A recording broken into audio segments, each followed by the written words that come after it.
YouTube. You're tuned in for another episode of Tag Out and Drag Out.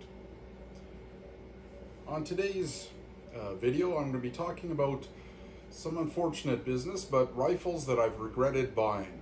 I've owned, well, a little bit over 50 rifles throughout my years of hunting and shooting.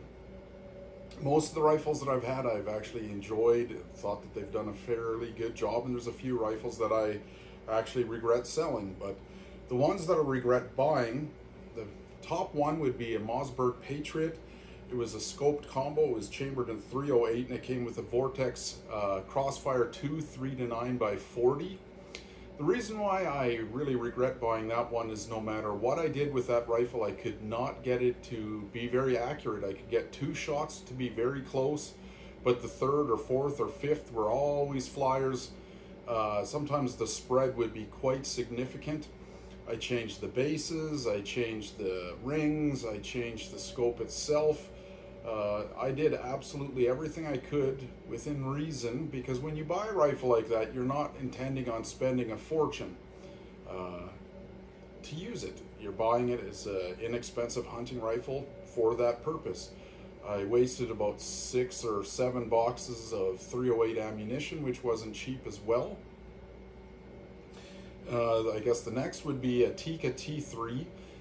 Now, it wasn't a problem with the rifle. It worked fairly well, but I regret buying it in the caliber I did. I bought it in a 300 Win Mag, and with a Tikka T3 in a 300 Win Mag, it was horrendous to shoot. The recoil was very significant. It just was not pleasant to shoot, so therefore my accuracy wasn't that great. I developed a bit of a flinch when using it. I became kind of afraid of using it, so I would never recommend getting a Tikka T3 and a 300 Win Mag to any shooter. I guess the next would be a Mossberg 464 30-30.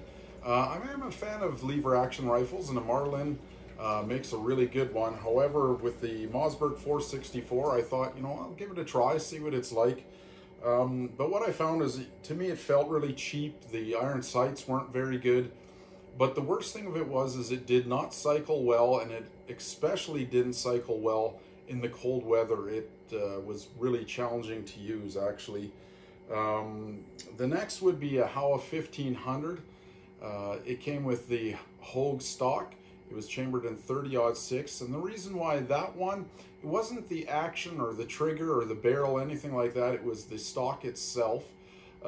It was actually way too flexible, so I found if I was gripping it quite tightly, the barrel would actually touch the stock itself, and therefore it would affect accuracy significantly. So I found that one not to be a very good hunting rifle. It had a bit too much recoil for my taste as well. I'm sure I could have managed that better if I would have made some changes, but I got rid of that one fairly quick. And I guess the last one that I really regret buying, and then this goes back to quite a significant period of time ago, at least 20 years or so. I had a Savage Access XP in 243. That was one of the first hunting rifles that I had bought. The reason why I regret buying that one is, first off, I guess the caliber, I was thinking I could use it for most everything, and the 243 really is a deer cartridge and varmint cartridge. It, to me, is not for large game at all. But what I disliked specifically about the rifle was the stock was pretty awful. It felt really cheap. The accuracy was reasonable. Everything was reasonable, but it just felt very cheap. The recoil pad wasn't very good. The magazine, when you're taking it in and out, it was not a smooth process, especially when putting the magazine back in.